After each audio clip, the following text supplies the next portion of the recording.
Hi guys, so it's Thursday and here I am as committed to on Tuesday, right? So here we are. Tonight I want to talk about the connection between nurturing our needs and attachment.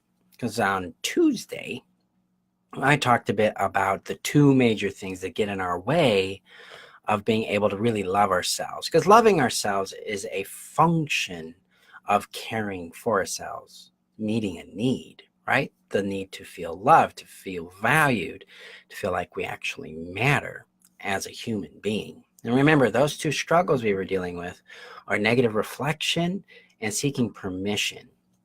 So tonight, I want to connect this with attachment. So you may have heard of attachment, you may not have. So I'm going to define that for you. Attachment is about, or I'm really saying attachment style. Okay. So attachment style is how we connect with another person with which we feel vulnerable to or we have feelings for. And attachment is a normal process of existence. It's a normal part of building a stable bond with someone else. So, how does nurturing our needs and attachment work together? Well, there are four types of attachment styles in the world. And these styles are built into well, they're not really built into us. They're shaped by the kind of experience we have dominantly with our caregiver or bonded parent and how they respond to our needs, wants, and feelings. So, if we're going to learn how to actually meet our needs, fulfill those needs, and be able to have what's called resiliency in meeting our needs, we've got to understand how our attachment is playing a role in this. So, here's the four styles of attachment we have. The first style is called stable attachment. These individuals feel secure being vulnerable with other people. They feel safe within inside themselves. They have a strong sense of container, of self, of identity. They know themselves as separate from someone else. They know their feelings, and then they have those feelings over there. That person has theirs, they have their own, that kind of thing. And they're safe being open in who they are because they have experience of high validation, positive reflection. People like who they are. They care about who they are. Their needs, wants, values, and feelings have been appreciated and respected. So let me see. I got a chat here, and I just want to make sure. Yeah, we're good. All right. So there's three more. There's anxious attachment style. Then there's what's called avoidant attachment style. And then there is, hi, Steph. It's been a while. And thank you. And then there is what's called complex or combined attachment style. Okay.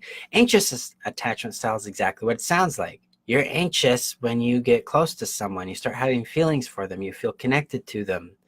That causes anxiety. That is because you have had experiences of being stressed in connection to someone you have a dependency on. So you learned to chase, you learned to try to fidget and to try to reassure because you didn't have a stable, consistent response back to you. So that's anxiety comes into that. And then we have what's called avoidant attachment style. These are individuals who have experienced being engulfed or smothered or absorbed into another person. These are individuals who typically showed up as pleasers and gave themselves up and were consumed by the other person. They were given a lot of grandiose expectations and titles and identities, and then they were discarded when they were themselves. And I actually deal with that. I actually deal with number 4, which is a combination of anxious and avoidant.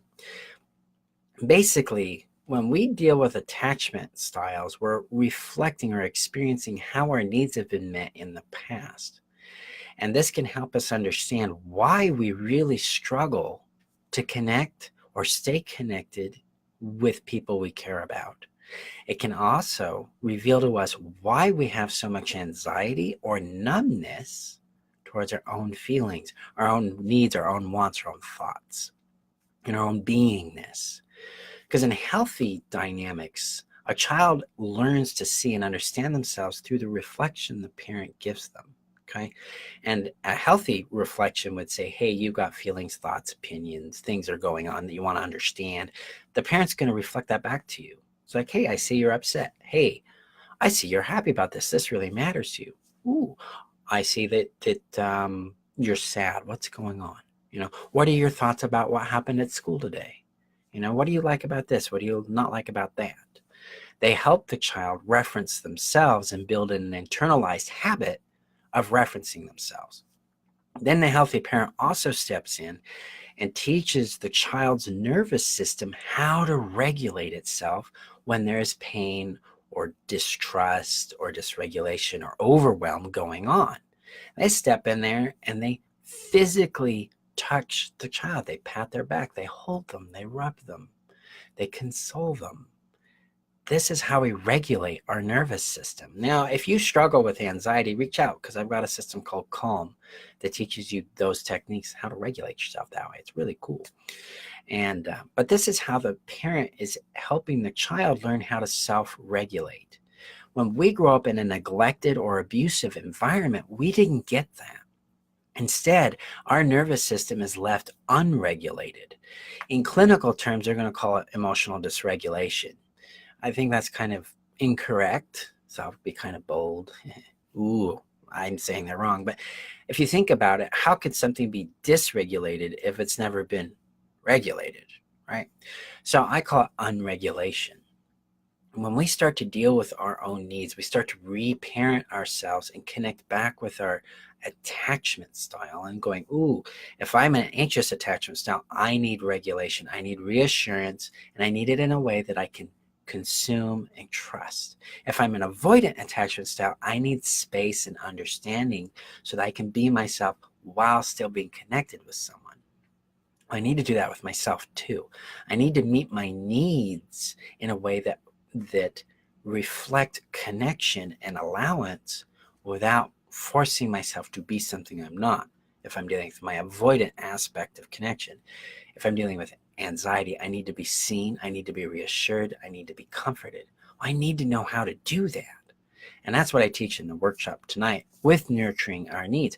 How do we do that? I use a nurture process. I call it the nurture process, and it's 3 simple steps that take us through the experience of being nurtured.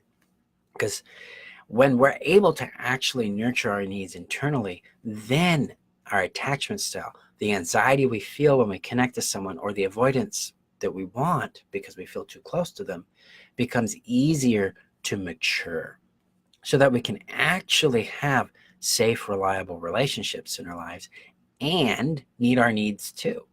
So we don't have to give ourselves up. We don't have to force someone to care for us. Instead, we can have a mutually responsive and reciprocative experience with each other. Hi, Renee. Thank you. So that's what this is all about. When you're nurturing your needs, you're going to hit walls where it's not going to feel very comfortable. What you want to do there is start to give yourself the root, or what I call core need, first. So if it's unsafe, you need safety. If you feel numb, you need space. So that is how nurturing our needs and attachment work together. When we understand what attachment style we're dealing with, then we can understand how to approach our needs in a way that make it safe and viable for us to actually have that. Now, if you're interested in joining tonight's workshop, the links are in the description above. Also, I'm a specialist in this. I deal with survivors of narcissistic abuse. And if you want help with that, get the pass. Join the Codependence to Confidence pass. And you'll get access to these tools and a whole lot more, along with the heal process and the heal system that help you transfer or transform your governing value, which is shame in codependency, to love.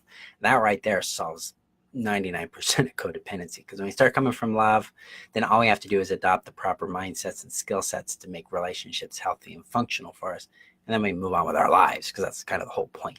Okay, so thank you guys for being here. I will show up tomorrow with another topic. I will keep that a secret, mostly because I don't know what it'll be yet, but it'll come, and then I'll post it and we'll do it. Thank you again for the comments, for the support, for being here. Thank you for allowing me to contribute to your life. And remember that you're worth knowing, you're worth loving, and you're worth keeping. I'll talk to you guys tomorrow. Have a great evening. Bye-bye.